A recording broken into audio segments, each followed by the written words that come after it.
Zimbabwe সিরিজের আগে fielding কোচের শূন্যতা পূরণ করে নিল বাংলাদেশ। শান্ত মিরাজদের নতুন ফিল্ডিং কোচ হিসেবে নিয়োগ পেয়েছেন হাই প্রোফাইল জেমস প্যামেন্ট। 2027 সালের অক্টোবর-নভেম্বরের ওয়ানডে বিশ্বকাপ পর্যন্ত জাতীয় দলের ফিল্ডিং কোচ হিসেবে জেমস প্যামেন্টকে নিয়োগ দিয়েছে বাংলাদেশ ক্রিকেট বোর্ড।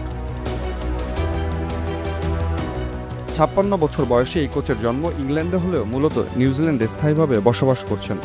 আজ এক সংবাদ বিজ্ঞপ্তিতে তাকে ফিল্ডিং কোচ করার কথা জানিয়েছে বিসিবি। ফিল্ডিং কোচ হিসেবে যথেষ্ট অভিজ্ঞতাও আছে তার। বাংলাদেশের কোচিং প্যানেলে যোগ দেওয়ার আগে আইপিএলের সফল ফ্র্যাঞ্চাইজি মুম্বাই ইন্ডিয়ান্সের সহকারী কোচ হিসেবে কাজ করেছেন দীর্ঘ 7 বছর, যেখানে তার মূল দায়িত্ব ছিল ফিল্ডিং ও রানিং বিটুইন দ্য উইকেট নিয়ে কাজ করা। 2019 সালে যুক্তরাষ্ট্র ক্রিকেট দলের ভারপ্রাপ্ত প্রধান কোচ হিসেবে কাজ করেন তিনি।